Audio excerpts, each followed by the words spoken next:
First niggas gotta find me. What's 50 grand to a motherfucker like me? Could you please remind me? Boss, I heard this shit crazy. Y'all don't know that those shit phase me. As we go over 82, and I look at you like this shit don't phase me. Bro. This nigga, man, the one he said, if you escape what I escape, you be getting fucked up too. That shit hit me in the heart. I was like, I felt that. That nigga said, yeah, that nigga's crazy. Shout out to Hov, man. Shout out to Hov, man. Always creating poetry for niggas' lives. I appreciate it. We need a new album. Hov, I know you ain't gonna never see this, but we need a new album, man. I'm gonna keep on with that. Yeah. I need Hov and 50. I need a new Hov album. I just need one. And I want it to be called Book of Hov. You finish like that, I'd be good. I don't want the Book of Hov album. I want the Book of Hov. I don't want the Book of Hov album. I want the Eighth Wonder of the World album. You already got it though.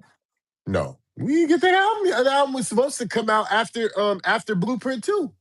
I think that was the Eighth Wonder of the World. What? Blueprint 2. No. That was Blueprint 2. He said that in a mixtape after Blueprint 2 came out. Eighth Wonder of the World coming soon, and then he dropped the Black album. That's what I meant to say. Not the Black album was Eighth Wonder of the World. No, I need to hear that album. The same way with 50, he keep hashtagging the algorithm or whatever. No, I need to hear Street King Immortal. Whatever the fuck that was going to be, I need those two albums. Those are my two, you know what I'm saying, like, albums that I really want from artists that are alive. Those are it. Those are the only two albums. No, there's more, but we could do a Mount Rushmore and just add it. Do it right now. What we talking? All right, so a Mount Rushmore of albums that I'd like to hear from artists that are currently alive but are not doing music.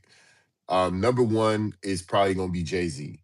It's been 9 years now. 10 years. 10 now. 10 years now since 444 dropped. It's time. We did get features. We did get the joint album with Jay Electronica. But that don't count, nigga. Okay. I need an album. You know what I'm saying? And you can't just be giving us 4-minute verses on Khaled singles and not, I need an album.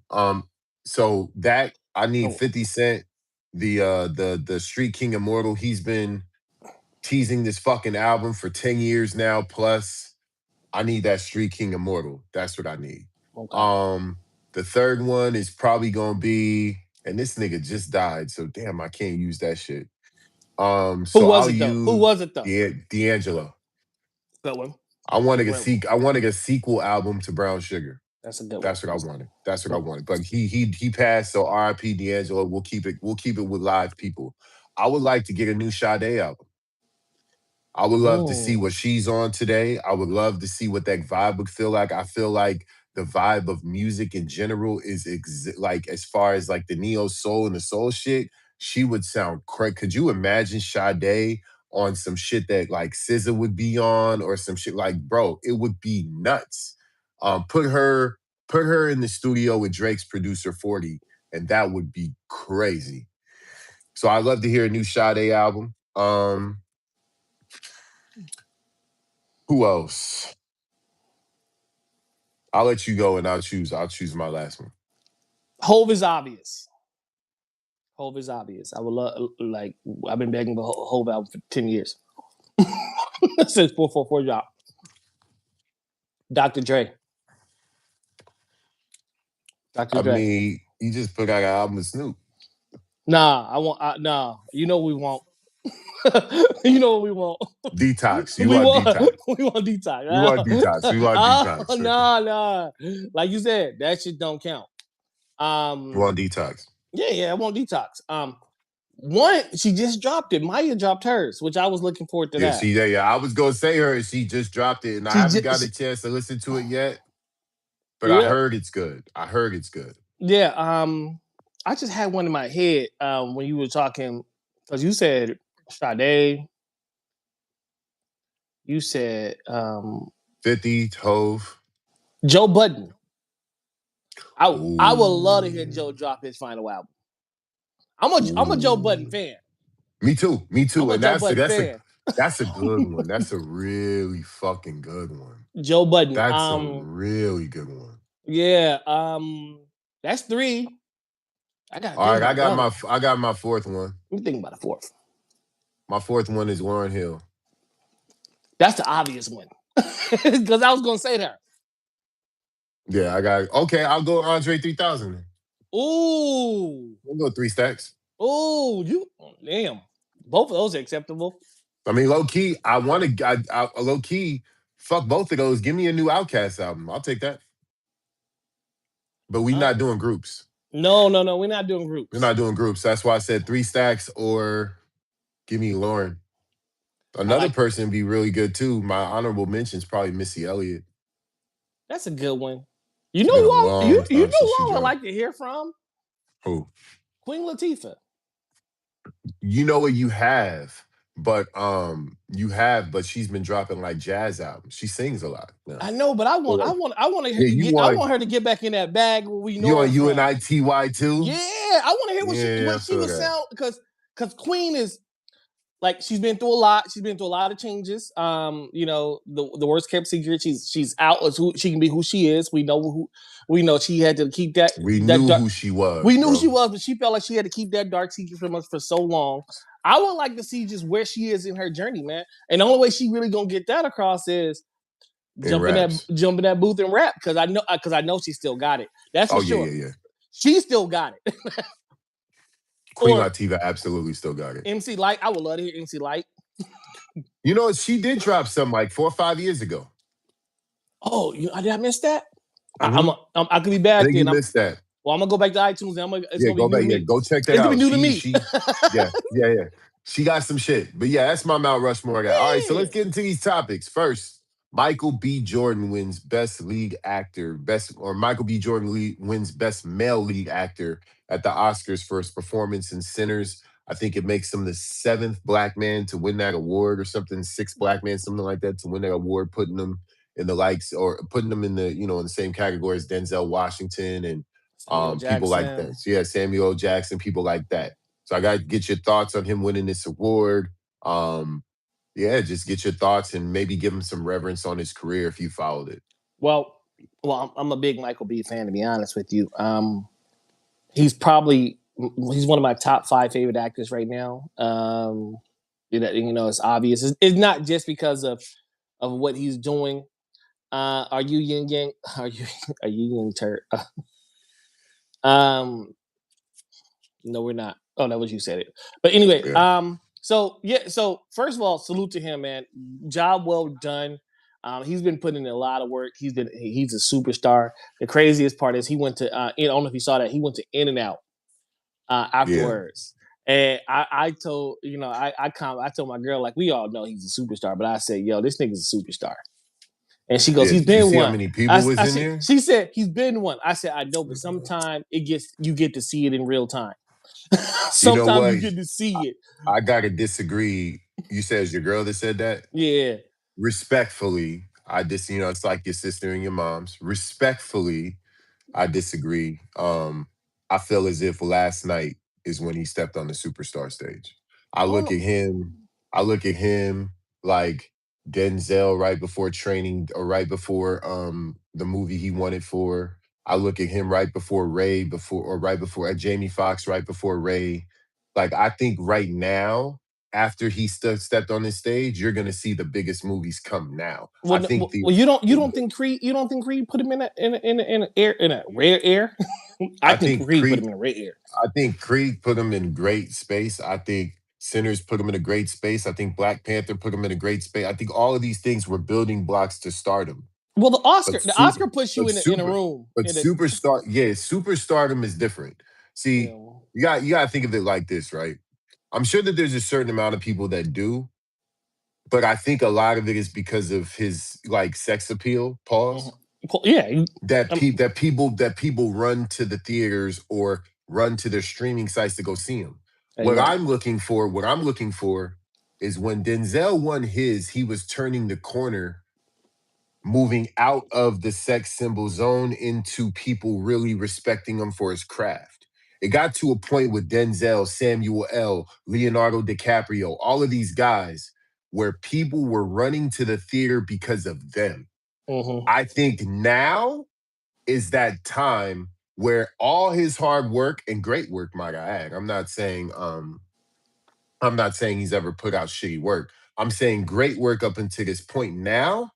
I think people are going to like this award validates a lot of the work that he did. And I feel like Yeah. now is when people are going to start to look at him like Will Smith in his prime, like Denzel in his prime. Like that's what I think now is the time where the superstar stage is finally. So you're super you're definite when it comes, but I guess that's what I would do for sports. So I guess you're right, because for sports I hold that title for Absolutely. the very very top upper echelon. I don't believe there's 10.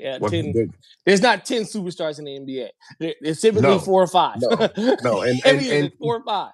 Although there are a lot more superstars in entertainment because it's worldwide, Yeah, basketball, I get the analogy where you're but putting. you get what I'm saying. Like Yeah. Michael B. Jordan to me right now, like last night was like stamp. Like Oh yeah, that's it. yeah. You can't He you can't deny who he is at this point. But 100%. yeah, hey, I'm just gonna say this for the look, man. You ain't got to say pause for Michael B. Jordan. Every woman in our lives, yours and mine, Paul. Look at that man different, and we know you ain't gotta say pause. If it's one brother that you don't gotta say pause with, I think it's him. hide your kids, hide your wife, Hey, hide your mom, nigga, hide everybody. We will not be going to any meet and greets. No, not at all. Not at all. Not on my watch. Not at all. We'll see that nigga through a screen. Hey, that's it. Yeah, we'll see him through a screen. If I get a chance to be like, yo, babe, I'm going to see Michael B. Jordan. Can I come? No, nigga. No. But what do you mean? Hey, nigga, be mad. Just be mad at me. I don't care. Hey, you can be mad because I know one thing too. If she just happened to go to a meet and greet meeting Maya, she not gonna take you either. Absolutely not. Absolutely not. So we even. We even. Yeah, we even. She's not gonna take you either. All right, but anyway, let me finish. My bad. Yeah, we still on this. Man, I followed him since The Wire. I think that was the first thing I seen him in. Yeah, that's the first thing I saw him in. And when they killed him off The Wire, I thought that I was upset they did it. Yeah, because he was a kid and shit. He was a kid, and I thought, man, he had so much growth in that role. But they tell a story about the dude who played Bodie, and I forget who else was on the show. They did Drink Champs, and they talked about Michael B. Jordan. They said, "Did you see this coming?" And he said, "Well, Michael B. was always like he wasn't sure of himself at that point. Like he knew he could do it, but he didn't know he could do it." He goes, so when they killed him off, they said he was on set like crying, like most people do. Like, man, I don't know what's gonna happen. He said he told him, nigga, this is a blessing for you. You better take off. You don't see what we see. They doing you a favor. You out of here. You know what? Mike was one of those late bloomers. Yeah.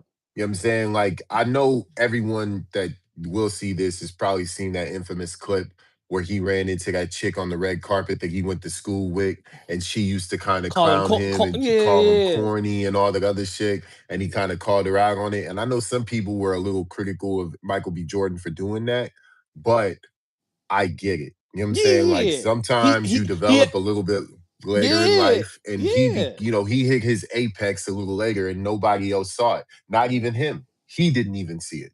Man, he just. I appreciate everything he's done, man. From The Wire to where he is now in Sinners. Salute to that brother. He killing it right now, bro. You can't say nothing negative about him. Maybe he had a little bump in the road, but one thing I do want to say is I love the fact that he took his mom and he saluted his mom. First thing he said was, "What's up, mama?" Like, to me, as a dude who loves his mom, hey, if I'm in that situation, my mom is probably going, regardless of who. For sure, my mother's gonna be there. For sure. The first one, the first absolutely. Thing, it's kind of like when Hov said, "Blue," the Blue told me to remind you niggas his first words was blue. That was on purpose. His first words was mom. That was on purpose. Sure. I appreciate that, Dan. What do you think, man? What's up with you? How you feel about this thing? I love it, man. I could say that I've felt really high on Michael B. Jordan for quite some time in regard to his trajectory in entertainment and in the movie business. And I'm glad that he's reached this plateau. I think that, like, look, I'ma just you know how I am. Presentation means a lot to me, especially when it comes to our folks in our community and how they project to the world because of how many stigmas and just false perceptions that we have in the world. And I love the fact that he is a black man that walks, talks, acts with integrity, speaks well, dresses well, doesn't feel the need to always put forth like a tough vibrato or a tough sort of stance in the world. But he's a strong black man nonetheless. I think people still view him very much that way, and I love that. And I love the fact that across all facets, right, he put in the work. You Mhm. can tell that he's an educated person. He put in the work. You can look at his body and know that he put in the work. You can look at his acting skills and his chops, and you can see that he put in the work. So, as far as I'm concerned, all of it is deserved because I love people that put in the fucking work. Michael B. Jordan doesn't have some famous mom or dad. He doesn't have some famous aunt or uncle. He doesn't have somebody that ushered him into the business. No, it's not how it worked. Michael B. Jordan got in, he showed his skills, he grew, and grew, and he continued to ascend. And I'm looking forward to what he does now on this superstar stage because I feel like he's about to go on like a or not a cat, but a Kevin Hart run. I feel Oh like he's yeah, about to go on one of those runs where I we think are that gonna get we are going to get flooded with Michael B. Jordan movies now. And I love it. Go get your hey, that Oscar probably raised his pay 10 mil a movie. So I think we're gonna be higher. I think we're going on that Will Smith most powerful man in Hollywood run. I love it. I love it. Let's do That's it. where I I think love he's it. going. That's where I I think love he's it. going. I love it. Let's do it. Just, look, I'll just put this in the world, man. Where Michael B. Jordan is headed, I pray for him. I hope that he's able to keep his head and his spirit as pure as possible. And I hope that he's able to maintain a sense of self through all the bullshit, because the bullshit is really about to come now. Yeah, and shout out to Ryan Coogler. Coogler. Yeah, Am I yeah, saying for his name right? sure. Yeah. Yeah. Hey, they built a relationship and a partnership, and they have a synergy on that screen. My God, from what was the one with the train? I forget the name of when it was like a racial thing. From that all the way, Fruit Foul Station. yeah, that from that to man through through Creeds, through Black Panther to I mean, Yeah. man, their synergies is amazing. Only thing I Hey, wish he would have did was Ryan. Why did you keep? You should have kept him alive and for Wakanda forever. That's it. That's the only thing I was upset about. But he came you back know in a what? You know dream. what? You know what? I feel the same way about him dying off Black Panther as I feel about him dying off The Wire. That shit helped him. It did, yeah, it did because he was able to come back, make a little cameo. Yeah, and it's Marvel. Mm-hmm. Anything could fucking happen. And his demand in Black Panther is so high The next one, he might be, that he might come back. yeah, fuck that. Wait 3 movies. Black Panther 7. Boom, Michael B. Jordan's back. And by that time, he's gonna be fucking larger than life. And So yeah, man. shout out to Ryan, how you played the studios with the deal you did with Warner Brothers, brother. Getting the ownership back. I love that. Yeah, I love it. Black excellence, man. Black excellence. Let's move on. All right. So I mean, we not even moving on from Black excellence because we about to talk about Bam Adebayo scoring 83 points to surpass Kobe Bryant's second highest scoring total of 81 in NBA history. Got to get your thoughts on his accomplishment.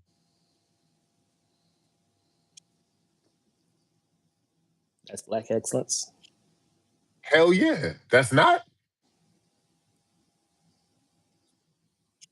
You couldn't score 83 against a middle school team right now. What are we talking about right now? Scoring 83 points in any basketball game is a feat, I can let tell you alone this. in the I can tell you fucking this. I NBA. can tell you this. If I was in shape and I had a bunch of teammates fouling for a whole half, I could. I could. Yeah, I could. I could. All right, I could. I could. for a I whole could. half is stretching. For a I whole could. half I is could. stretching. I mean, For a whole half is a so stretch. this is where we gonna go. Okay. The record books is the record books, and it is what it is. He's For gonna be sure. who is gonna be what it's gonna be. I'm not gonna knock that portion.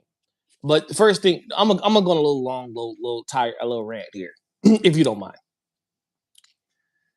I'll Um, just mute. yeah, if you don't mind.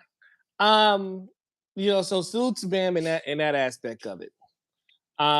Also, he salute to being able to put yourself in position to chase history. I'll give him that. Because it takes a lot to get to a point where you can see the light at the end of the tunnel to chase that history. Nigga put up 62 and 3. Yeah. But that's where my congratulation stops. Because at the end of the day, no one looks at the Wilt situation because we didn't see that on TV, right? It's always the Kobe's always been the standard in the way he did it. It wasn't like he was doing it to do it. He did it because he needed it. They were down 18 in the first half. He only had 26 in the first half, and he had to go nuts to bring them back. People try to point out and say, well, they were up 17 when he walked off the court. Yeah, but all that was needed to keep that because they kept coming. They double teamed him, they triple teamed him, and he got it in the flow of the game. What we witnessed the other night when it came to Bam was chasing a record. It was atrocious. Let's call it what it was. It wasn't basketball. It was chasing record. It was shitting on this thing. It was shitting in the face of history and people that came before him. Oh wow, that's strong. Yeah, and I don't blame Bam as much as I blame Eric Spoelstra and for allowing that to go down. At what point you got to go? Okay, is this really basketball? Is this really what this is what we really signed up for just to chase some headlines? You shitted on Michael Jordan.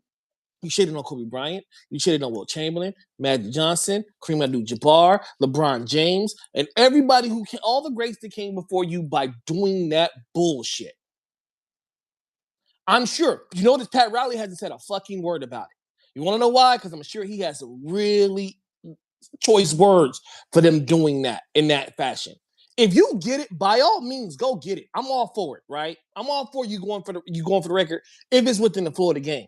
But when you resort to missing shots on purpose, fouling to get the ball back, and when you resort to you're up 30 going into the fourth, and you continue to parade this bullshit, I have a problem with it as a basketball guy who just loves basketball. I have a problem with it for watching all these greats that came before him. I have a problem with it. And I'm not going to sit here and act like it's all good because these new niggas are pussy and all they do is they want to talk about it like, oh, it's okay. No, because you guys grew up in this fuck era where the rules allow bullshit to happen. And then the rules are it's the easiest time in history for you to score 81 or 82. So what makes you go to do some fuck shit to do it? It has never been easier to score. And on top of that, they scored 150 points. I'm not mad at it. I just don't respect it, if that makes sense. And yeah, I don't get that. And I don't think most of the greats would respect it.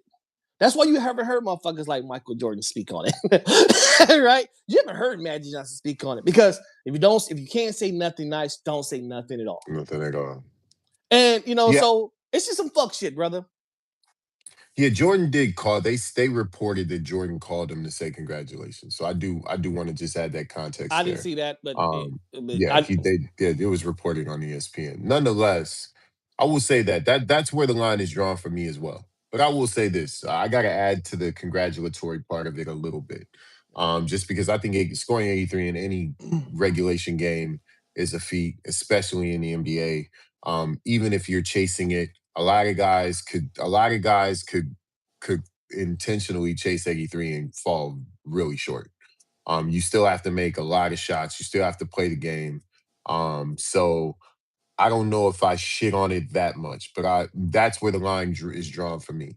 I think when you're purposefully going out to get a record because you know that it's within reach, even though the game is way out of reach, I think that's when you got to kind of pump the brakes and respect history. And then some of the shenanigans as well, like you said, missing shots on purpose, missing free throws on purpose, fouling on purpose, just doing wild shit to get somebody to get to a number is just not really what I thought that scoring record should be. So salute to him for doing it. He's going to be in the record books, but I think all the people of the time will have an asterisk by it. I'm going to address Cam. Cam, yeah, he said congratulations. You see how he said congratulations? It wasn't like he really. Shaq did it because Shaq has a job to do, and we're putting people in positions to do that job. And on top of that, how would you feel if a high school kid did that? I think we all be like, this is stupid. This is fucked up. Well, a high school kid did do that, didn't he? Didn't LaMelo do that shit in high school? And And we thought it was stupid then. And we thought it was stupid then. Don't Yeah. let's not get on our high horse because we see it in the NBA and we think everything is cool. You know what? Some shit ain't cool, my nigga. And this ain't cool. That shit wasn't cool. It just I mean, it makes my disdain for the NBA even worse. You know what? In fact, I'll tell you this. You think he would have tried that shit if Adam Silver was the fucking in charge of the league still? Fuck no. Because Adam Silver takes shit away. Remember, they took Ricky Davis triple-double away for doing fuck shit. Said, nah. We ain't doing that here. You don't get to shoot the ball at your own basket. He took a legit shot and got a rebound. That's technically a shot. And they said, no, we they've ain't done doing it. fuck So shit. even Adam Silver's done it. I'm surprised that he didn't do something about this because there's been several times where guys have tried to get triple doubles by just throwing it off the backboard real quick, and they've rescinded all of those. Yeah, a nigga Cam said, "Stop watching then." You know what? I'm real close to doing it, but you know what? See, it's easy for Cam to say that. Want to know why? Because Cam ain't got no interest in my viewership.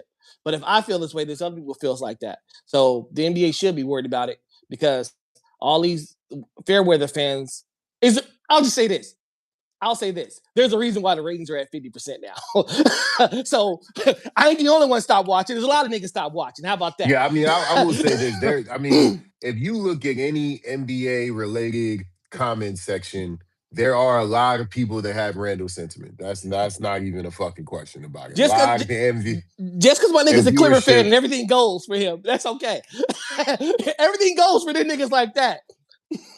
Yo, the Clippers are a girl with no standards. Anything goes with her. That's who the Clippers are. And Cam, that's who Cam is. Cam, I wouldn't tell you how to chase rap. Don't try to tell me how to chase hoop. I said, because you're great at rap. One thing for sure. And two things for certain. You're great at rap. I wish I was on StreamYard right now. I'd pull this nigga up so we can tear him apart. All right, so NBA announces 2 expansion teams for the 27-28 season for both Las Vegas and Seattle. They're saying that the opening bids for each team is going to be between $7 and $10 billion. What do you think of the expansion? It's needed. Honestly, it's needed. Spread out some of the talent. The money. It's needed. Got to spread out some of this money. You got to get these contracts down to make these niggas play hard again. I'm just saying what it is. Like, something got to get done. And I hate to go in niggas' pockets and dig in niggas' pockets. You know me. You know me for what, 30 years? And I've always been an advocate for players making their money. But it gets to a point where when the product is suffering, all right, now you're making too much money. Do you think that that's going to cause the salaries to go down or up? Because that's additional revenue too. I'm hoping you got to think. You got to think. That's. I mean, I don't know. What are these franchise? What's their revenue every year?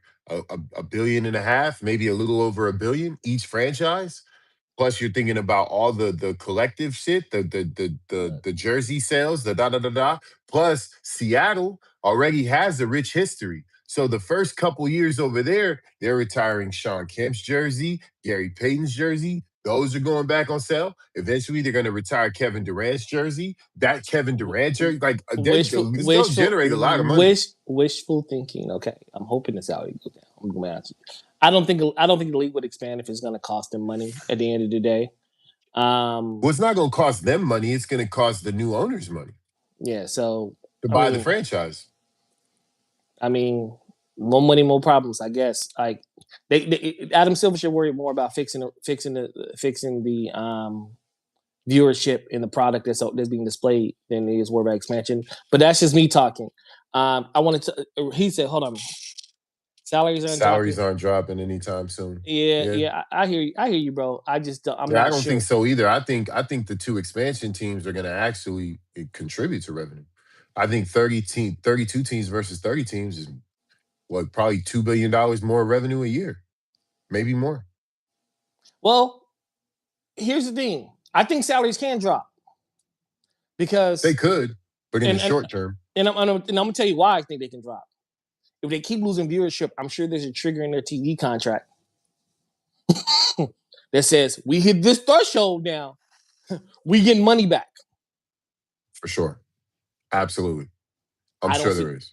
Viewership ain't go up this year. I think it ticked down again.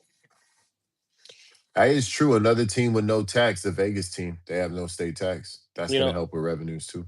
Absolutely, but money can go down if this product continues to be where it is. There's going to always be a trigger. I feel that.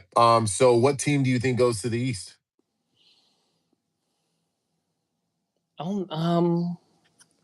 Vegas and Seattle. Memphis? No, so Vegas and Seattle. No, because I'm thinking where's the demographics? Memphis. Yeah, I was thinking Memphis or Minnesota. Minnesota's probably a better one. I think Memphis is the best. OKC's kind of close.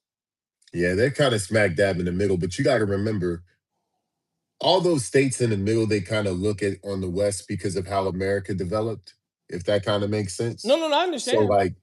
So I think Memphis makes the most sense because they're literally on the Eastern Seaboard. Like they are in EST. So is Minnesota. No, they're 2 hours ahead. They're like 2 Chicago. hours? Yeah, they're like Chicago. Okay.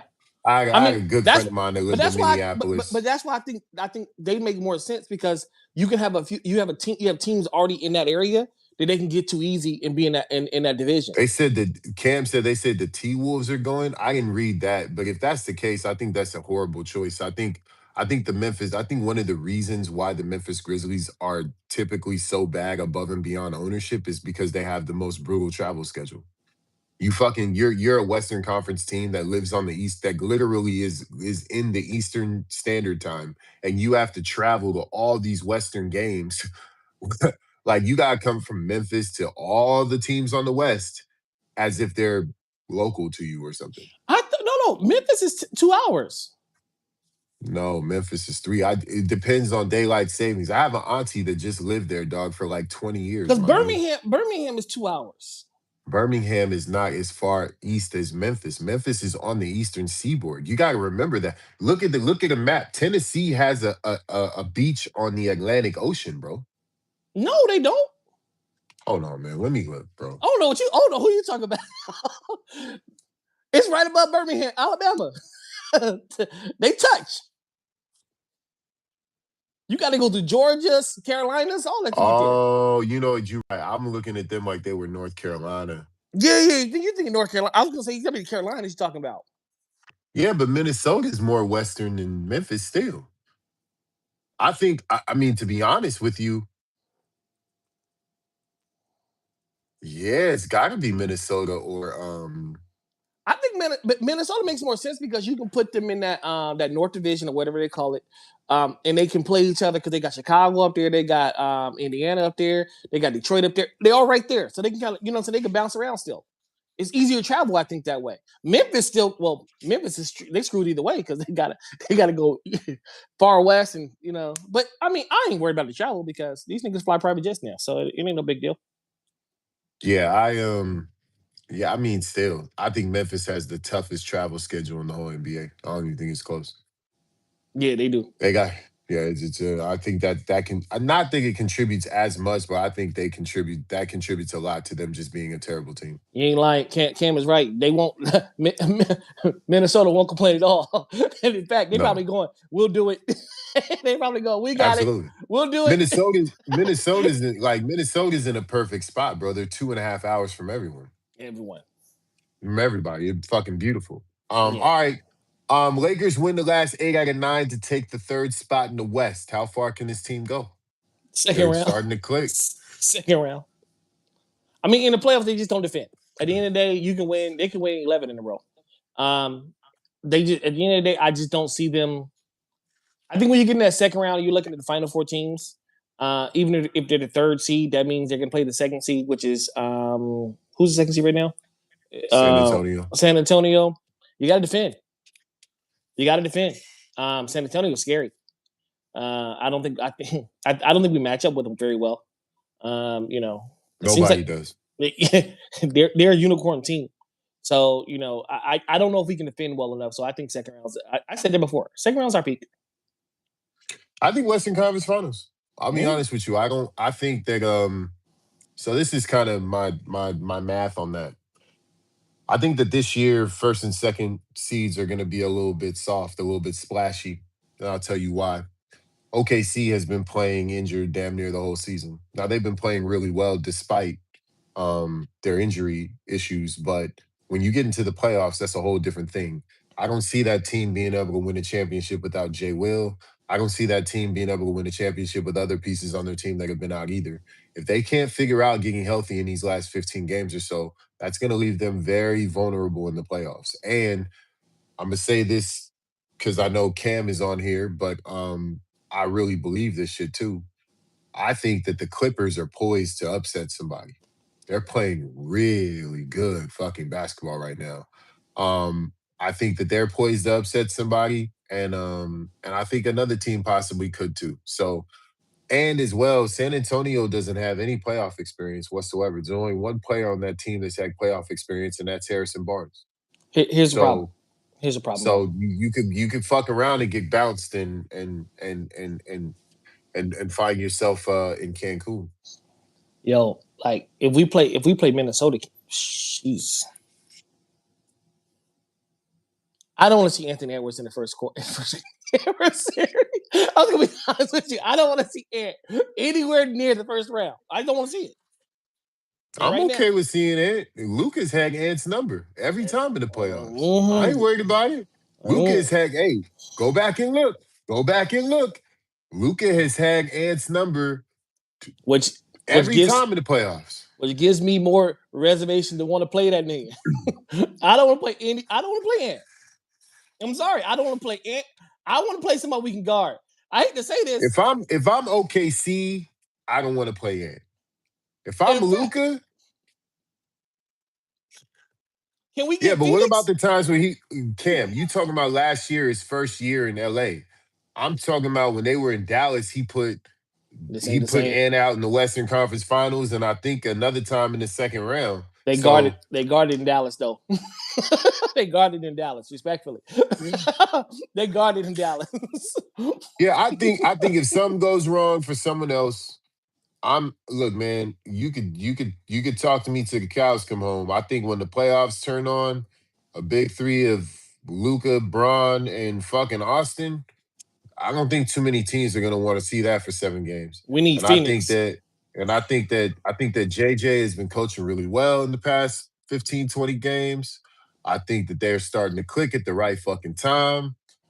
And I will say this too.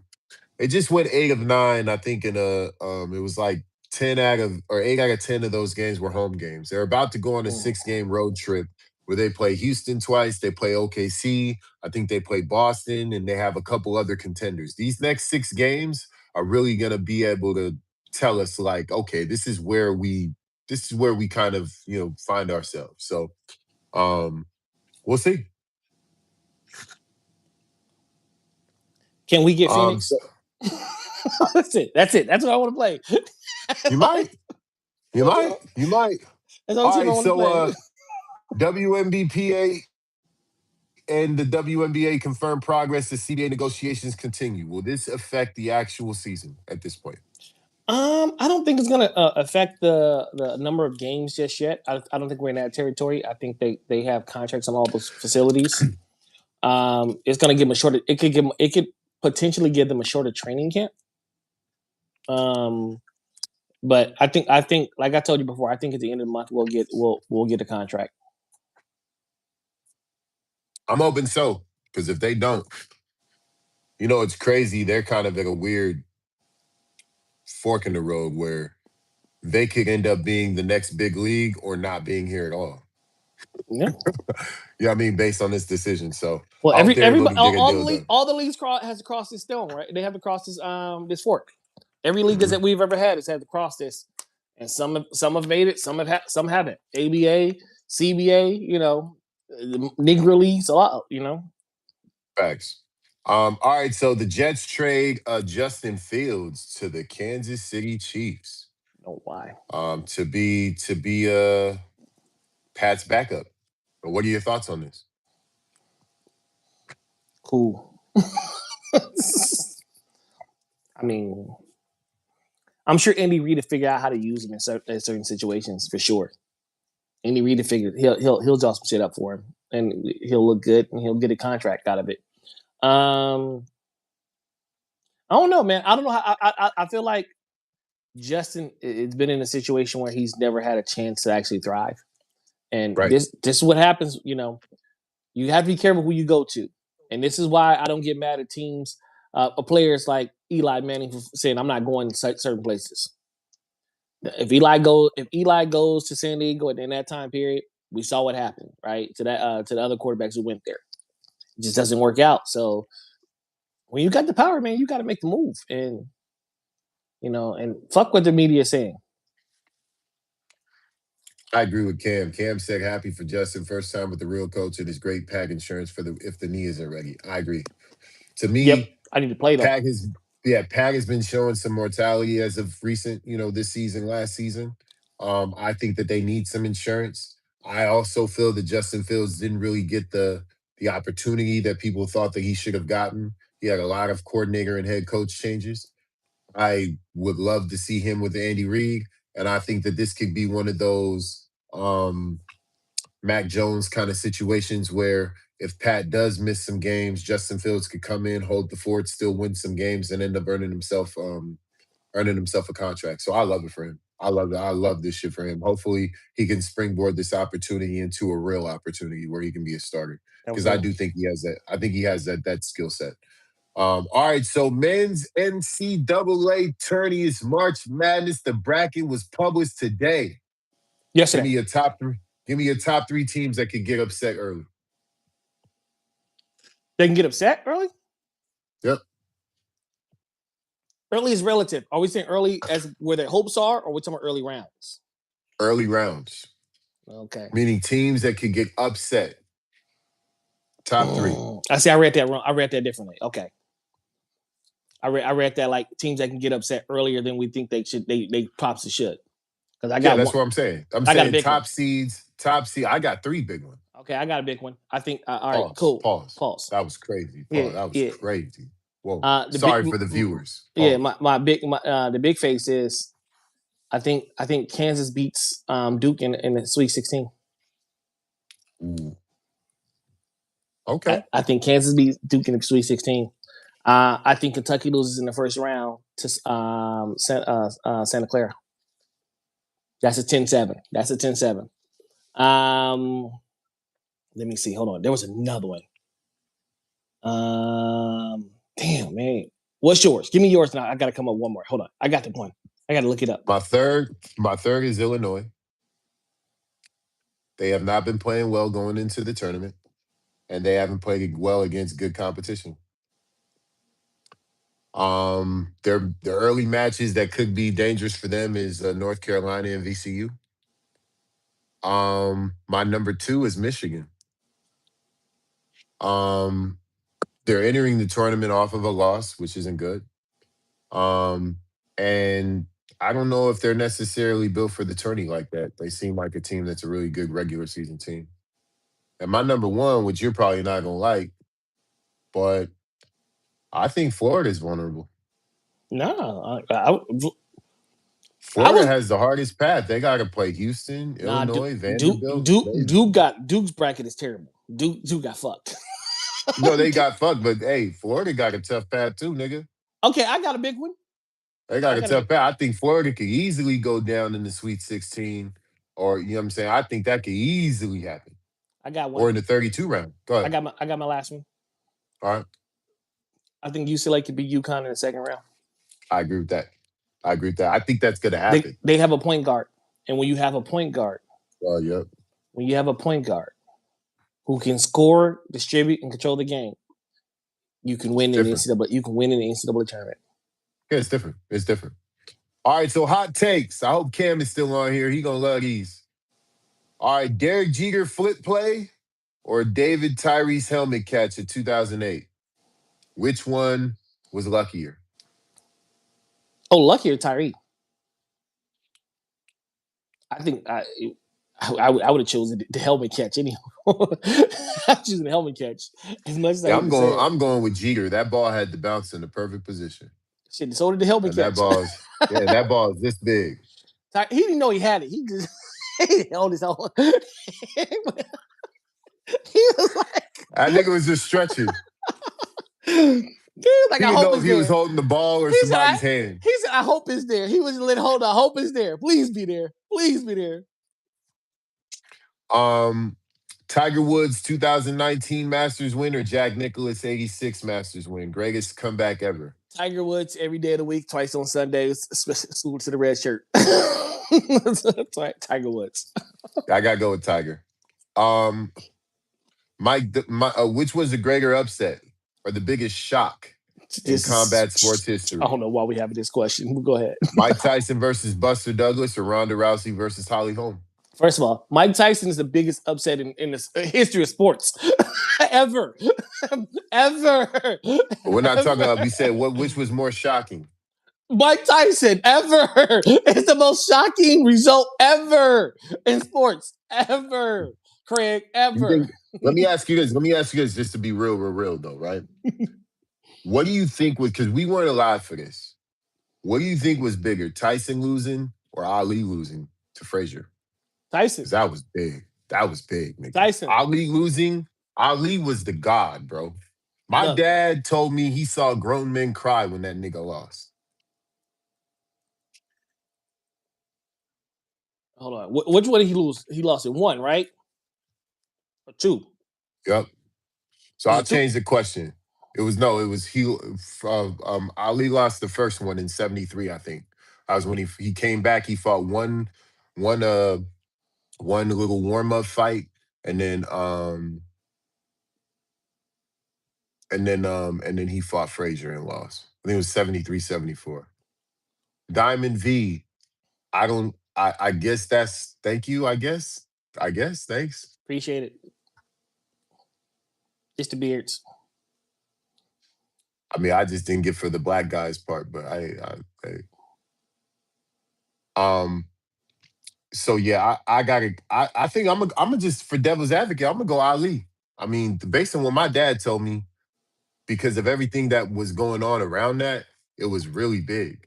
You gotta remember, Ali was the most dominant fighter, declined to go to Vietnam, got put in jail for 3 years, got out, and when he got out, I mean, that shit was like Boosie getting out, nigga. It was a big deal. It was a huge deal. And then when he got out, he won his first fight. Then he finally took a title match against Frazier and lost. And according to my dad, that shit flattened the whole world, nigga. I'm looking, and I could be wrong because I'm just Googling real fast here. Ali was a 2-1, was a really, really close favorite. Very close, almost dead even. Ooh. With the odds. Ali was, with the odds voting, I mean betting, it was like a dead even voting. Well, I'm not talking about odds. I'm talking about how it shocked the world. I'm saying Ali at that point was looked at like the unbeatable guy. Well, yeah, but there's a lot of people who thought Frazier could beat him. There's a lot of people who thought Frazier could beat him, right? No one, including Buster Douglas. Including Buster Douglas. I know Buster popped his shit, but I saw Buster eyes go down when Mike was looking at him. Well, that's what the fuck. Well, that's what the fuck Mike gets for going in there drunk and coked out. 100%. But even Buster, if I hope Buster on his deathbed finally comes honest and say, "Yeah, I expect that," because the way he talks, like, I knew I was going to beat him. No, you didn't. No, you didn't. Buster Douglas, your trainer didn't believe you were going to beat him. It was a payday. Bro, we was out of here. Bro, he's got to say that. You got to. Hey, listen, I get it. Right now, today. I get it. 43-year-old Randall. I get it. You go in the ring and you knock Mike out. I'm the greatest ever. They put the mic in your face. Absolutely. I'm the greatest ever. I trained to do that. That's exactly what I trained for. I'm the greatest ever. Yep. But I'm gonna tell you, nigga, what happened? How did that happen? I know I'm gonna get the real of the group text. Hell no. Because I'm gonna know how you feel. You gotta hit that in person. Well, first of all, nigga, if you was fighting Mike, I'm at the training session. Hey, nothing's coming out ever. I'm the greatest of all times. But listen, ain't no bro, way I'm thinking I'm going Listen, to bro, if you ever got in the ring with Mike Tyson at any point in life, I'm ringside right next to the EMT. You feel me? I'm gonna be honest with you. I don't think I can. It's gonna be me, your mom, and your sister, and the EMT. I can't be 63-year-old Mike right now. Hell no. I'm not getting in the ring with him. Nope.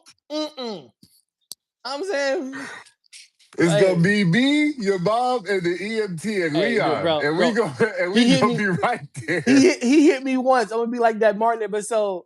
Gina, I don't fight no more. I don't fight. When hit my hands hit him, I want to fight. I'm cool, man. No, I don't want to fight. Hey, I'm gonna tell the trainer to give me a Leon the towel. Nigga, we throwing that bitch. If throw it on a jab. The moment he jab, throw it. Exactly. Throw it.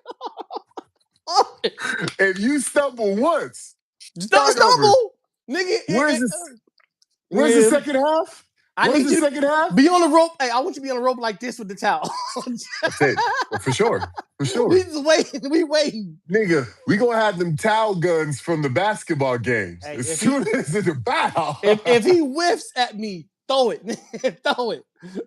Throw it. Because I'm not doing it. All right. Steph Curry's 402 threes or Barry Bonds' 73 home run season? Which one is more unbeatable? Barry Bonds. The hardest thing to do in sports is hit that little baseball. It's the hardest thing to do in sports. It is hard. Yes, it is. Yes, it is. I think there's something harder than that. What? Hitting the golf ball. I tell you this. I think hitting the golf ball is harder than that. I think playing hockey's harder than that. I think there's a lot of things in sports that's harder than that. Let me tell you something. I'm about to give you a stat. This how I know it to be true.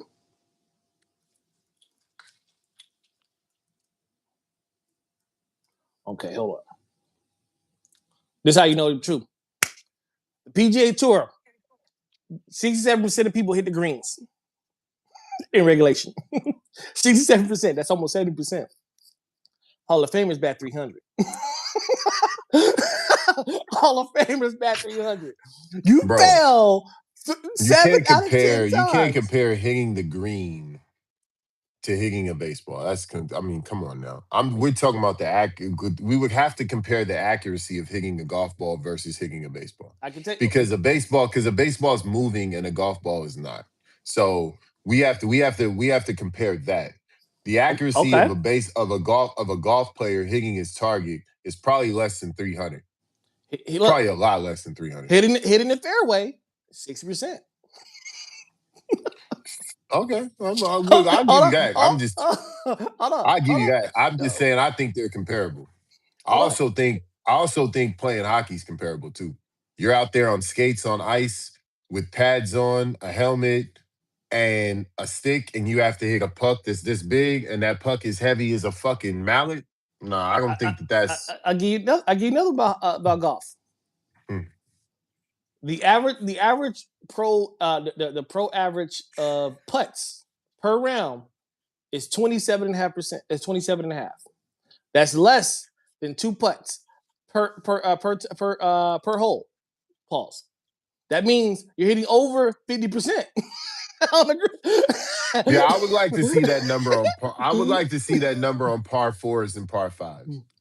I mean, par 5s, they really killing it. These niggas, those are the ones they want. It'd be par 3s that screw them up.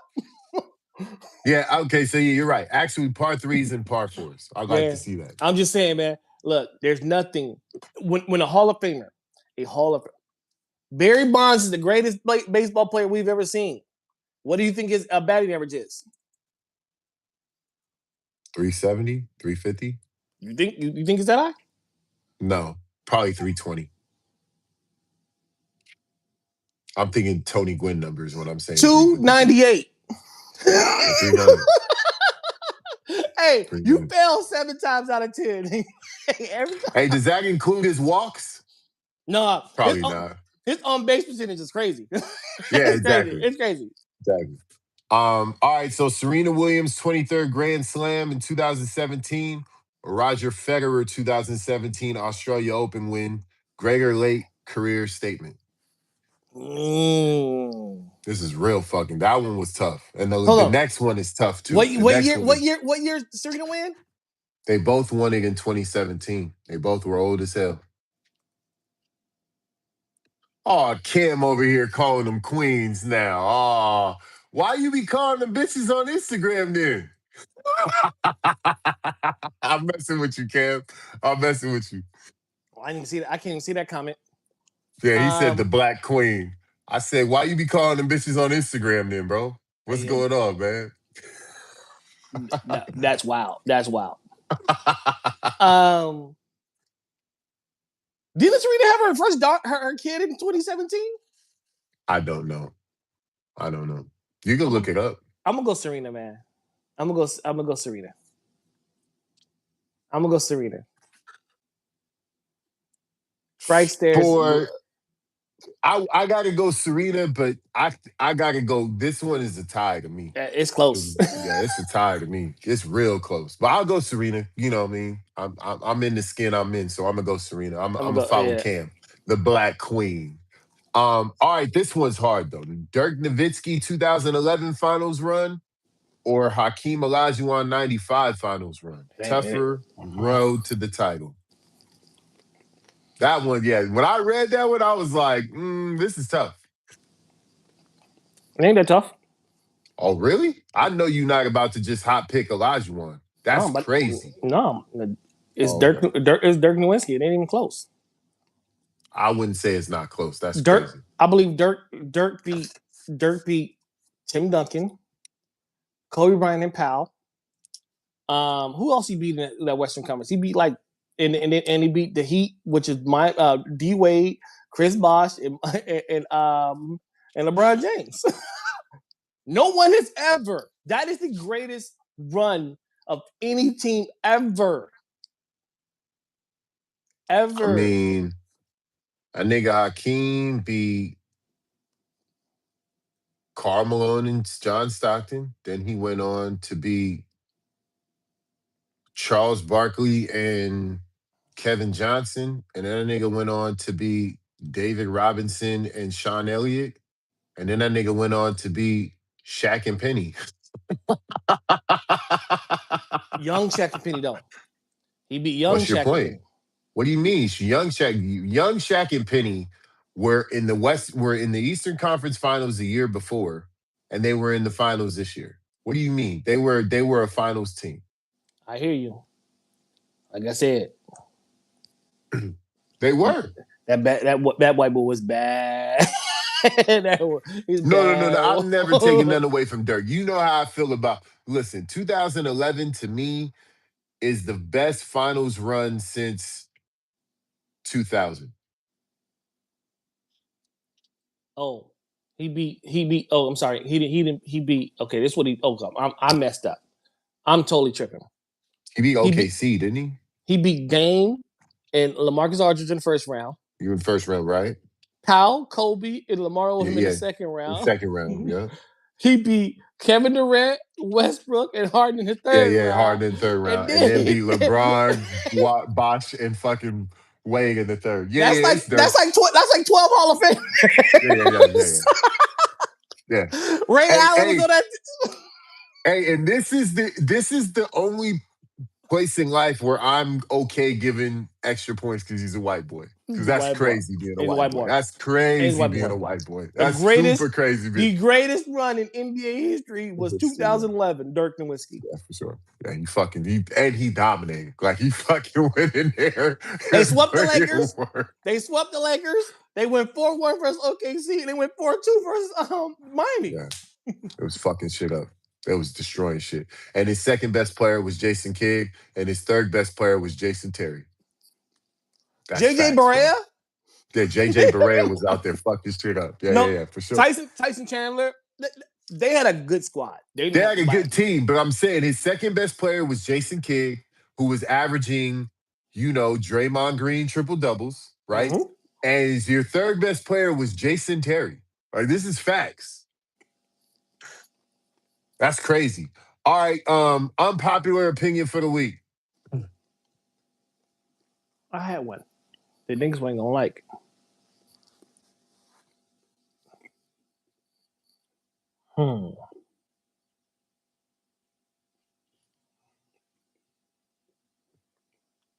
Give me yours. Let me think. What was? Oh my god! I should have wrote it down. Niggas are gonna hate me for this, but I have to say it. And I gotta say this too before I say this, because this is one of my favorite rappers. I ain't gonna hold you, and I listen to him a lot. But I have to be honest, because there was a segment, shout out to my expert opinion, that said, does Jadakiss have a classic album? And after I got to thinking about it, I have to say that not only is Jadakiss one of the greatest rappers to come out of New York City, but he also has never, ever even been part of a classic project in regard to him being a part of it. None of the Locks projects were classic. None of his solo projects were classic. None of them. I know New Yorkers will say that We Are the Streets was classic. New Yorkers will say that. But no, I don't think too many people outside of that bubble will say that. Like, nobody on the West Coast says that We Are the Streets is classic. Nobody says that shit. So I just got to keep it tall. And I love Jada. Like, let me be clear. Anytime there's a Jada feature, if I see that shit, I'm pressing play. Because when it comes to features and him being a part of a group, I think he's great. But when it comes to crafting projects, that's just not his strong suit. I got one. Niggas on the West Coast about to hate me.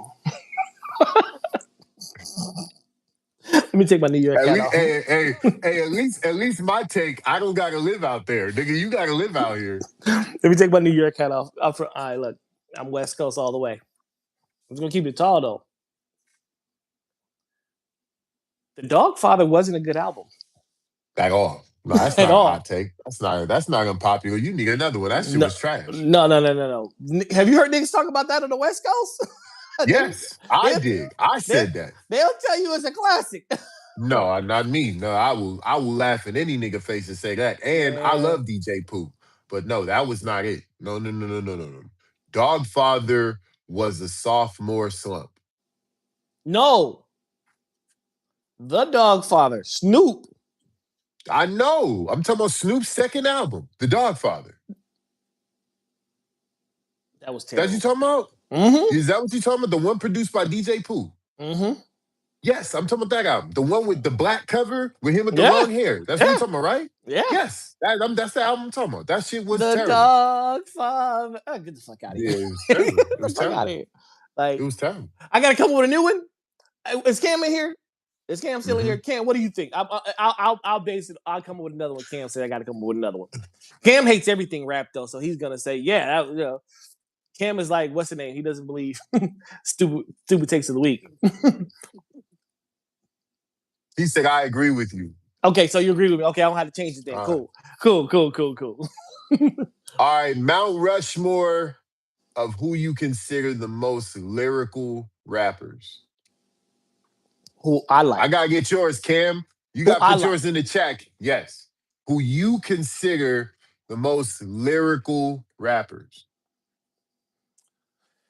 No, I'm not going. No, I'm not going Black Thought. Man, niggas love it. No, niggas get mad at me. I don't give a shit. It's my list. M. Jadakiss.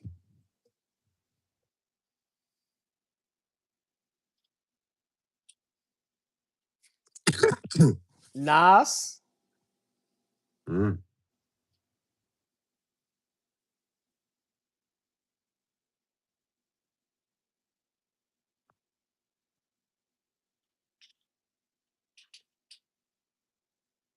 Fuck it, Hove. I'm on that at all. I gotta go M. I think I gotta go Royce the 5'9". Oh, nigga. Nigga. Fucked up.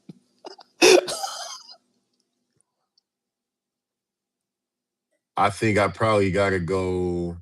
Nigga. Damn, when it just comes to straight bars, like, I probably gotta go Lupe Fiasco.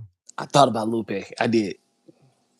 It's like he's not like a super stylistic nigga. Like he doesn't do a bunch of styles, but like he says shit that's just fucking out of Yeah. this fucking world. Like he Yeah. says shit that's just He put together his and then words really well. well, not only Really that, well. he says things that are like he says descriptive shit that even me as like being a bar guy, I was like, what the fuck? Like, how did he even think about that?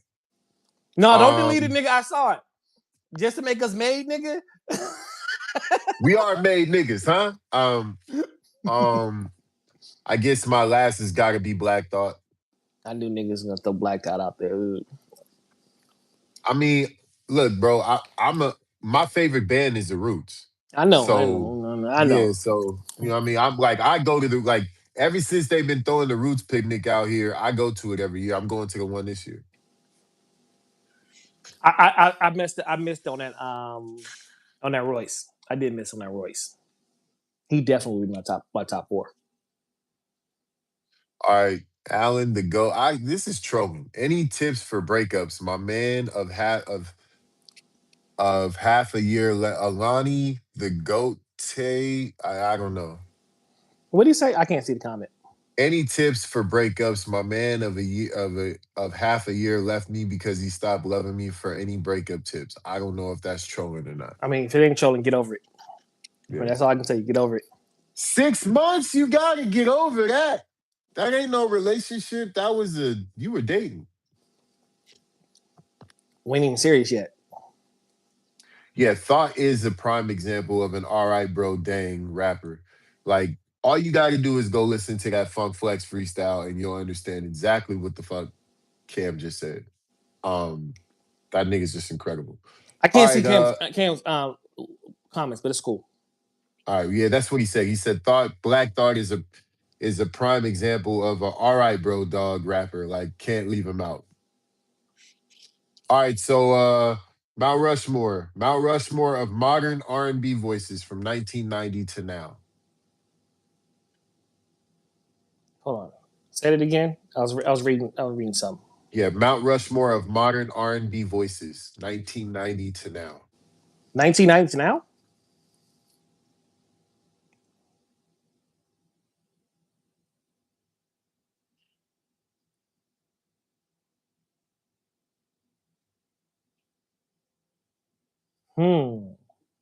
Nigga, that's actually hard. Yeah, I know. That's actually hard. 1990?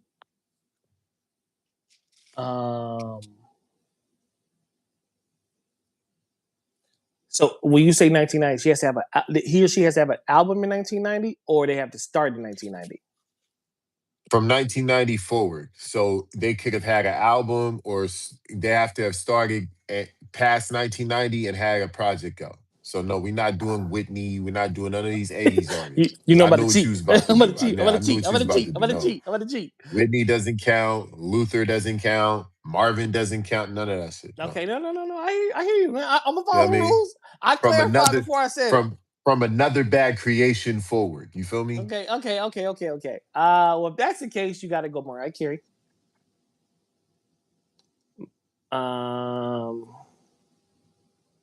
It might be all women. It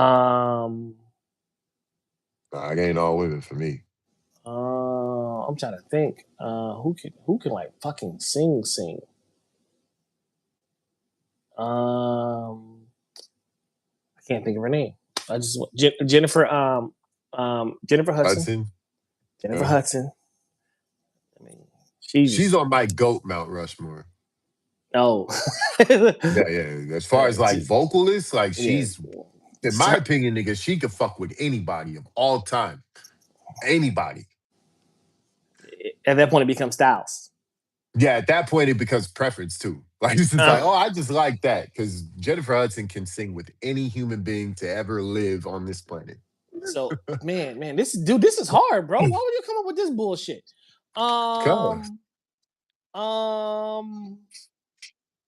Ninja, what up? When did Tevin Campbell come out? Yeah, that was the 90s. Can we Yeah, Tevin Campbell. Okay, I got a man. talk I got a man. I for was a looking for one. living? I know. I think it was the uh, first. I think it was the first Frank Ocean. Can um, we talk for a minute? Hey. I want to know your name. Shit. Go ahead. No, Go. I got three. Cam, I'm not skipping your list. I'm gonna just let him pick his No, go before I ahead. go Go ahead. because Go ahead. Because he I'm can't stuck see. on the third. I'm stuck on the third. All I'm right, so stuck on I'll the go third. with Cam's list first. Cam's list is Joe, Usher, Brandy, and Mariah. That's a My solid. list, that's a super solid list. That's a solid My list. list, my list is Mariah, Usher, R. Kelly. I know, but it is what it. R. Kelly's not on that list. Singing vocals. I mean, Are I you think I. saying R. Kelly can't sing? I'm not saying he can't sing. I wouldn't put him. I wouldn't put him like look. We not talking about anything besides music, right? I wouldn't put R. Kelly. We gonna clarify this. I wouldn't put R. Kelly as far as a singer on that list. Now we talk about songs. Oh, King, I mean, brother, listen, listen. King. We talk about songs. I hate to be the guy on here praising Kales, but I'm not. I I'm can separate the separating music from the fuck from. shit. We're talking about R. Kelly, not Robert Kelly. Okay. Let me see. Let me tell you something, brother. I've seen this guy live, I have two. and listen, R. Kelly can fucking sing, bro. I'm not saying he can't, but like sang, like Cam said, he can't sing. Oh yes, he can. I've seen it in person, oh, he my can own sing. two I've eyes seen. and ears. I've seen him turn off the music. I've seen him turn the music Yes, off yes, at yes, Ontario. I've seen him at Ontario yes, turn the music yes, off. yes. And Like I that seen nigga, that. and he killed the whole shit. Like, let's not play with Usher. Kales. Usher's my fourth. Sorry, I don't know. My Okay. favorite fucking artist. Yeah, I got Mariah, Kales, Usher, and I'm gonna go with SZA. I'm gonna pick a newer artist. That's a She's good not one. a great singer, but she's a decent singer. And I think she's a good modern R&B voice. So I'm pick a modern chick, even though she's probably not the strongest. You know who we left off? Niggas don't like this. Adele. Yeah, fuck. But is she R&B? But is she R&B or is she pop? I mean, pop is popular music, right? Just because she's pop, technically Beyonce's pop. That's another For one we kind of sure. miss. Because B can blow too. Niggas don't give B credit. Niggas don't give B credit that she deserves. B can absolutely do ballads and everything else. She can blow. Pause. No, B can absolutely blow. My thing would like I don't have a let me take it back. I don't have a problem with niggas saying B. My thing with B is she grew into that voice. Like from Destiny's Child all the way up until like 2006, 2005, she was very light on being able to really pour out. She grew over time and she became who she is today, which I give her all the credit for. But it's not like she didn't come out the box where we was like, yo, she's got a monster voice. Like that was not. Well, that's because they put it in a box, kind of like Monica. Remember Monica? Monica was like, I want to do ballads, and they wouldn't let Monica do ballads for a long time. True. And then finally she said, "Fuck it, I'm gonna do it." And I'm gonna say, But "Oh, you even can sing." but even yes, she can, but I mean Monica's not Brandy. No. Oh. She's not Brandy. I think it's closer than people think. I think Monica has a stronger voice, and I think that's why people tend to think that she has a better voice. But I think Brandy has a better voice. I think Brandy is more capable than Monica as far as singing styles, and I think she probably sings more octaves than Monica does too. I just think it's close, man. I've always thought it was close. I think it's close. Yeah, as far as ability, nah. I think as far as who people love, yeah, they're always. You know what I mean, they're always look, bro. That's 50 in game, right there. Like, you know what I'm saying? Like, that's 50 in game. Like, they got into a fight. They made, you know what I'm saying? They have classics together. Like, that's 50 in game right there. But I don't think Monica's fucking with Brandy. I never thought she was fucking with What Brandy. is Cam saying, man? Man, Cam need to be. You need to be All right, better. Prince said he asked. He said, "Is Adele R&B?" He said, "Brandy is on another level." He said, "Brandy ain't never seen an auto tune plug-in." Has Monica? I don't know. I've never been in the stew with him. Are you just talking? You making accusations here. What are we doing? I don't think he's been in this. I don't think he's been in the studio with him either. What are we doing? I don't think he's been in the studio with him either. But either way. All right, for sure. All right, so Mount Rushmore video games. We did this one time. Did we? Yeah, because I said Contra. We didn't do it on YouTube. All right, cool. Contra, Tecmo Bowl.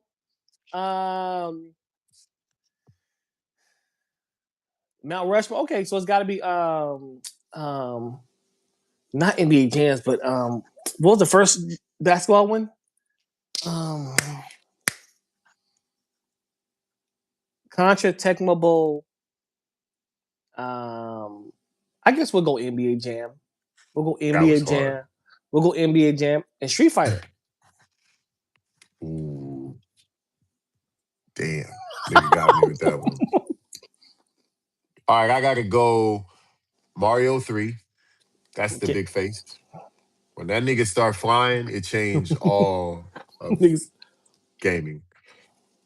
Number 2, I gotta go with Call of Duty Modern Warfare 1. Okay. Like the first one where you could go live. So I think that was technically Modern Warfare 2.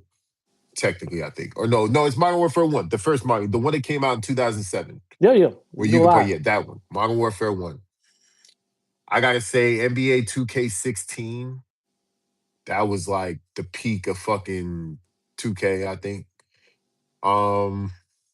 And then my last has got to be GTA San Andreas. All good choices. What Cam say? I know he's still on here. Streets of Rage 2, GTA San Andreas, Madden 2004, and Sonic 1. Yeah. All solid listeners. You can't go wrong. I was expecting that nigga to say Zelda, bro. I was expecting him to say Zelda. I know Cam was a Zelda player for sure. I thought he was gonna say, well, he's too young. I thought he was gonna say Pong. That nigga he's too young for that shit. Atari. You know Cam is, huh? I said Atari. You know Cam is a YN. He's a retired YN. he technically what, an uncle? Yeah.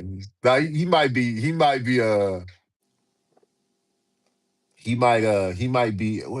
OG now. He's OG. Yeah, Cam ain't an Unk. Cam, they be calling you Unk out there, bro? If they do, I'm an elder. If they do, I'm damn near an ancestor, bro. Can't be in these streets, man. Yeah, for sure. All right, Mount Rushmore of cities in the world based on personal preference. So the cities in the world that either you've been to or you really want to been to, you go to, you studied, places in the world that you feel are just the best.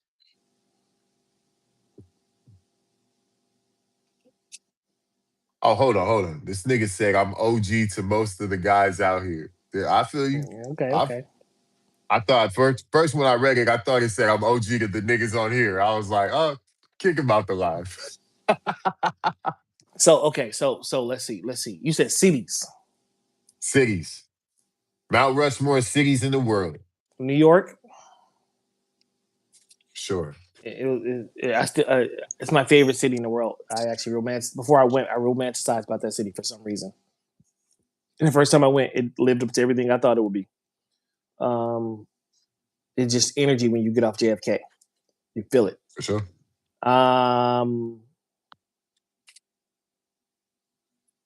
You said cities. See, I'm thinking countries now. I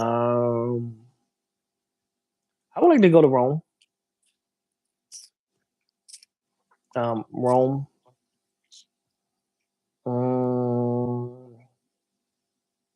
Man, shout out to Tita and Michael, man. Go hit us with a sub. But Belize. Oh, okay. Medellin. Medellin. My niggas out here moving. You moving that coca? Look, I want to go there, but I don't want to be there. That makes sense. I just want to be there where they can't see me, and I just like a fly on the wall. I appreciate you, Extra Monkey. Appreciate you, bro. He subbed. He in the comments. I He was like, appreciate "Shout that, out brother. Tina and Michael." I He's like, "And appreciate I'll sub." Yeah, it. Okay. Who's Tito? Who's Tito and who's Michael? I know. I'm over here shouting out sex offenders and shit. No, I'm just playing. So, cities in the world. You said New York. You said Rome. You said Belize, and where else? And I said Medellin. Medellin. All right. Yeah. Oh man, shout out to your uncle and grandma, man. Mine are gonna be New York. Say Greece. That's a country, I'm though. gonna. What part of Greece? Oh, Athens. Okay, that's a good one. Athens. I gotta find the name of this city. And See, I don't know the names. There's places in Africa I want to go to, but I don't know the names of the cities per se. You know what I'm saying? I want to visit the whole country. That's why I didn't I pick just. Africa. I got a few African countries I want to go to. All right, so yeah, I'm gonna go New York. I gotta go Athens. I'm gonna go Valletta, which is the capital city of a small country called Malta, that's close by Mm-hmm. Italy. And then my last one is gonna be Vancouver.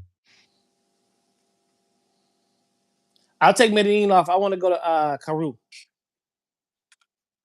I fuck with that. Yeah, I want to go I to. fuck with Yeah, that. I thought about it. I said, hold on, let me think about this. My honorable mention is Sao Miguel. That's the only place on the list that I mentioned that I haven't been to.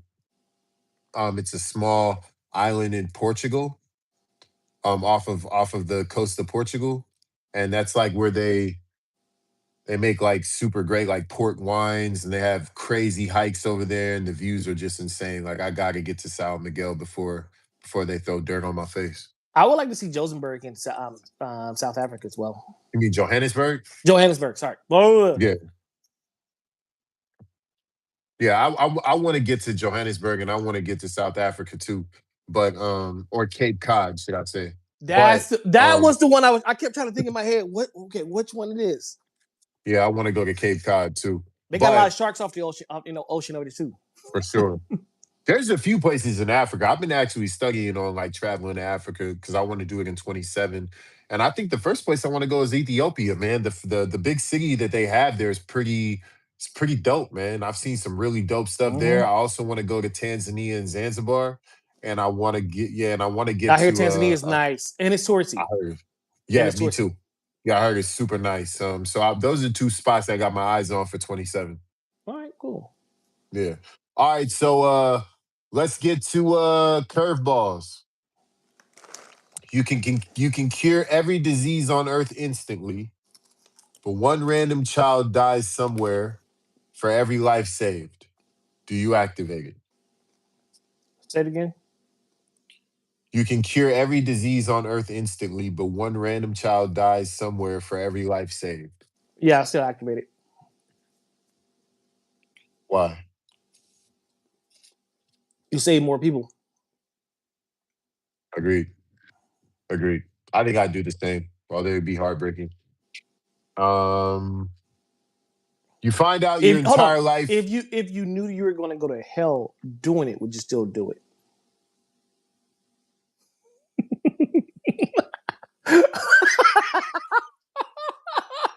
Nah, nah.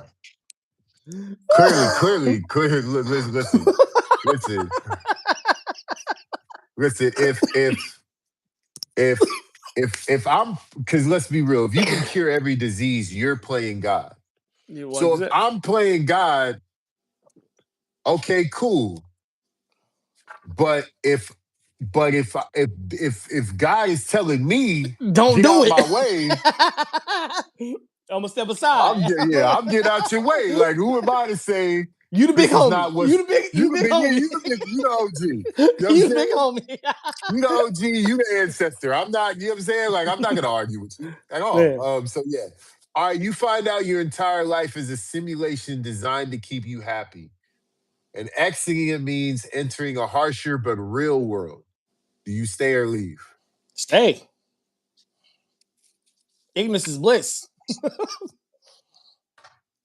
Life is I'm hard. staying, nigga. Life is hard to know. I want to be more miserable. I'm straight. I'm straight. staying, nigga. I'm straight. Nope. I'm at a time in life where my personal peace is a little bit more valuable than the world's peace. 100%. And it is what it is. No, I'm staying. Absolutely. Let me say this. I'll stay the same. I'm cool. Cam said, "This is my happy world." Yes, so imagine the bad world. Exactly. That's what I'm saying. I'm good. I'm good. Like what T.I. say? I'm straight. I'm straight. All right, and the last one. You can make the world completely equal. No poverty, no inequality, but eliminates ambition, competition, and innovation. Do you level it? Do you level everything? I do. I do.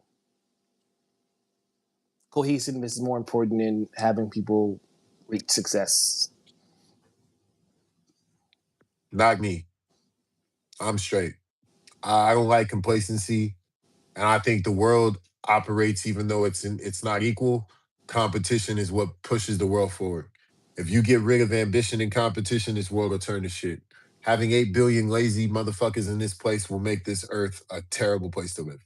Who said you got to be lazy though? If you eliminate ambition, competition, and innovation, I didn't get the innovation part. Yeah, it eliminates ambition, competition, and innovation. Do you level everything?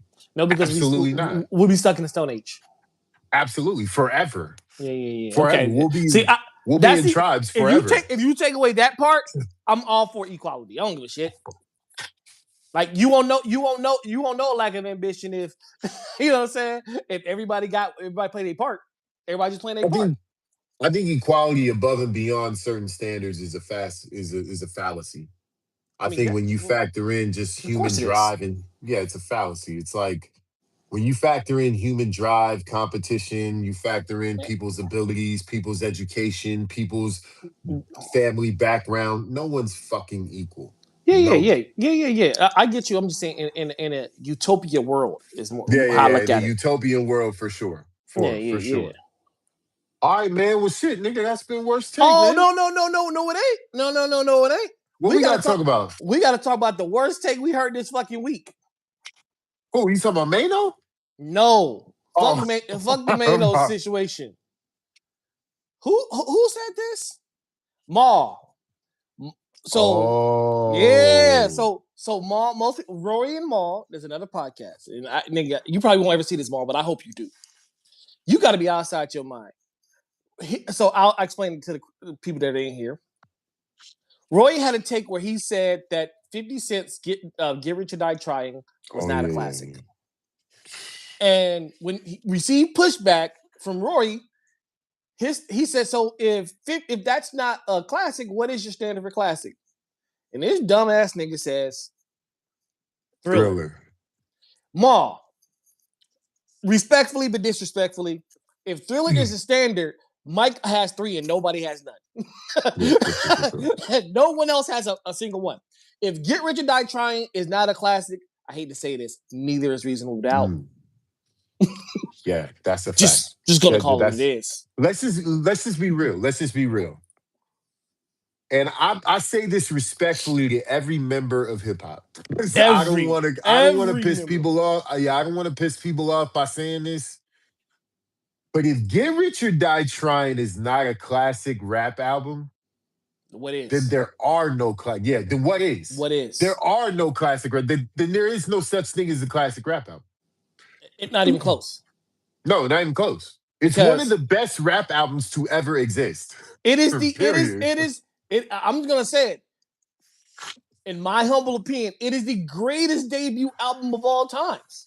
Yeah. Well, I have it between that and Doggy Style. Those are the two. Yes, for sure. Those are the two. And I was going to mention Snoop. I actually was going to mention Snoop. Those are the two. But, I mean, it's just like, yo, because it hits every point to be a classic. So if you take away all the points from that, then Hov don't got a classic then. And I'm not saying Get Rich or Die Trying is better than all of Hov albums. What I'm saying is The standard is the standard. If he hit all the marks, whatever PowerPoints you need to hit a classic, then Jay didn't hit them either. If Get Rich or Die Trying is not a classic, then I just don't know what the fuck a classic is. Exactly. Was that you? And then, who? Yeah. Oh, go ahead. No, Cam said it's better than Doggy Style. I can't say that. I'm sorry. I mean, it's really close. It's really close. Yeah, I can't say that. But Doggy Style had everything. What does Doggy Style have that Get Rich or Die Trying doesn't have? Here's why I say this. What does Get Rich or Die Trying have that Doggy Style does not have? I'll explain. I can't explain that, but I can explain why I choose Get Rich or Die Trying. Because to me, hold that thought for a second. I'm gonna go to a comment. Lil Big Mac said Scarface honestly underrated as fuck as a rapper. Shit, absolutely. I love Pac and Biggie 50, but I fuck with Scarface. Hey, listen. Hey, Lil Big Mac. Earlier, before you jumped on, we were talking about Mount Rushmore lyrical rappers. Scarface was this close to making my list. Scarface is everybody's favorite rapper. Absolutely. Absolutely. There's no Scarface disrespect on Worst Take. Go ahead, Randall. Go ahead. What were you saying about Get Rich? Okay, so this is why I choose Get Rich or Die Trying over Doggy Style. This is the only reason. Because I feel like Snoop's debut was really on the Chronic. He was on so many of those that, you know what I'm saying? I hate it when niggas say that shit. But that's how it feels. That's just how that album had features all over it. Corrupt, Das, Dre, RBX, fucking DOC, nigga. That was a collab album. That shit was Puff Daddy and the band. I hear what you're saying, but we heard Snoop on damn near every song. hey, every song. Dre wanted to sell records, right? What? No. No, look, I know it's Dre's album. I'm not saying it wasn't, but what I'm saying is I heard so much of Snoop on Chronic Chronic album that his debut album was it feels like a second album almost, in a sense. It kind of did, but we got to be real though. Doggy Style is a way different album from the Chronic. Way different album. Those albums don't even sound alike. They don't flow the same. It's very much a Snoop Dogg album. Yes. It wasn't a Chronic 2. That's the reason why I always accepted his debut, because it doesn't sound nothing except for maybe What's My Name. Nothing else there sounds like the Chronic. So I can accept it as Snoop's solo, like his solo debut. And like I said, I don't know nothing that Get Rich does better than Doggy Style. Like the raps are there, the songs are there, the big hits are there, the multiple singles are there, the fucking introspective records are there. Look, like, I can damn near match them song for song. You give me Many, you preach to the choir. You give me Murder Was the Case. You are preaching to the choir. You're preaching. Yeah. You don't got to do it to me. What I'm just saying is, this is how I look at it. Really, seriously. All right, I'll do a sports analogy. You know, like everything has a threshold, like for like awards, right? Like, if you play a certain amount of games, you're not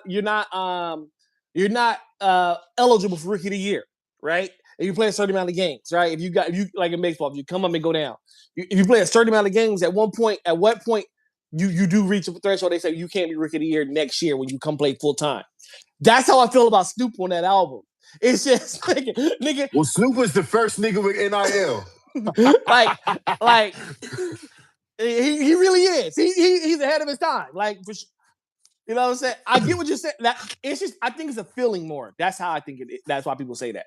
It feels like a second album. I look at these records, I'm like, okay, you give me Many Men, you give me Murder Was the Case. You give me In the Club, you give me Gin and Juice. You give me, you know what I'm saying? You give me Heat, you give me Lottie Dottie. You give me High All the Time, you give me fucking G's and Hustlers. You get like everything on here has like the direct correlation to the other. You know what I'm saying? Like, and I'll say this: I got an unpopular take. Niggas ain't gonna like this. If you put both of their albums together, to me, Jesus Hustler is the best song on both those albums. Nigga, listen, bro. Listen, bro. We can talk Doggy Style B-sides, bro. Pump. G's and Hustlers, for all my niggas and my bitches. The intro with Rage. Nigga, when I saw G's and Hustlers, nigga, Lottie Dottie is a B-side. G's and Hustlers, I said this nigga has the greatest flow we've ever had. Well, yeah. At the time, Now, yeah. Freeze 1000%. at ease. It's 119 chance to 100%. let me display. I'm Snoop Dogg on the mic. I'm back with Dr. J. This Dre, time I'm yeah. gonna hit your ass with the cut. These motherfuckers fucked up. So sit back, relax. I was like, I mean, you're not doing argument. It just feels like it's the second album. That's all. Even though we know it's a deep debut. But like I said, those are the two. Those are the two. There's no other debut Mm-mm. that even, and that includes I don't want to talk about I don't want to talk about Illmatic. Yes. I don't want to talk about Reasonable Doubt. I don't want to talk about what was DMX's debut. I don't want to talk about that. Yeah, I don't want to talk about none of that shit. No, I don't want to talk about Tupacalypse now. I don't want to talk about none of them. Okay. There is one album that it didn't have the hype. But as far as debuts, I do think it is. I think I know where you're going. I think I know where you're going. I think I know where you're going. Where do you think I'm going? Where do you think I'm going? Easy. No. I wasn't gonna go there. There's one album that I do feel quality-wise as a debut matches up to Get Rich and Doggy Style. And that album is Capital Punishment by Big Pun. That is one of the greatest debut albums ever. All right, how about and that album goes like 24 fucking songs. Look, okay. And it's all crazy dope from top to bottom. It sold like 5 million copies. It had all the fucking visibility. Big Pun was a star. And that album was phenomenal.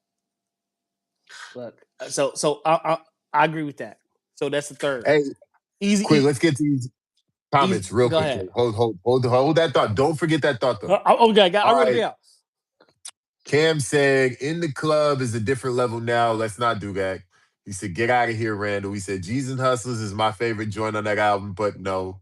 He said, "Okay, we doing too much saying Illmatic isn't there. It isn't. It's just not. It's not. Little Big Mac said, hot take, Bone Thugs were the best rap group to come out of the Midwest in the 90s, maybe in America all over. No. I might give you the Midwest, but when you started saying all over, you're including Wu-Tang, you're including Tribe Called Quest, you're including Mobb Deep, you're including the Locks, you're including a lot. I don't know if I can say all over. Hey, don't forget 3 Stacks and don't forget 3 Stacks. Oh fuck! Don't forget 3 Stacks and them. Yeah. You talking the Dog Pound? Like that? Yeah. The Ghetto Boys or the Ghetto Boys came out in the 90s. Yo, Naughty by Nature. You had a lot of groups in the. I can't say all over, but Midwest. I don't think there was a bigger group or a better group. And I respected Bone Thugs music. I think that's the biggest group out of the Midwest ever. Give me another one. I could Cam, you the hip hop historians. Yeah, it might. Yeah, I give you that. Oh, for sure. Yeah. I think they're the biggest group out of the Midwest for sure. I can't think of a group out of Chicago that was bigger than that. Where else? Detroit? Maybe D12? No, they won Bone Thugs on me then. D12 did not have a first of the month. First of the month. No, hell no. First of the month still gets played today. Nigga, they made a funeral song. Dog, like they make Crossroads gets played at every funeral, bro. They made like niggas make wedding songs. They made a funeral song and it goes. Like I tell you this, a lot of niggas. I hate to say this, but a lot of niggas are lucky that 1, they had their problems, and we're not going to get into that. And 2, well, the big thing was easy passing. Because if E don't pass, I mean he squashes a lot of bullshit. And Can we be real? The entire West Coast is different if Easy don't pass. Oh, 100%. 100%. We don't have another superstar to pop come around. I'm just saying. It looks ugly. We need Pac. All right, now we can transition because he came around in '94. Let me throw this out there. Here we go. He gonna say some wild shit. What if this is all hypothetical? So it's all bullshit. It doesn't matter. Yeah. What if Snoop leaves Death Row for Ruthless? Death Row ain't Death Row. Death Row ain't Death Row. If Easy lives, right, and Snoop walks away from Death Row in '96, and he goes to Ruthless Records, oh nigga, it's. I'll give you one even better than that. If Easy lives, Pac ends up on Ruthless instead of Death Row. There's a chance of that. There's a chance of that. There's a big chance of that. There's a good chance of that. Yeah.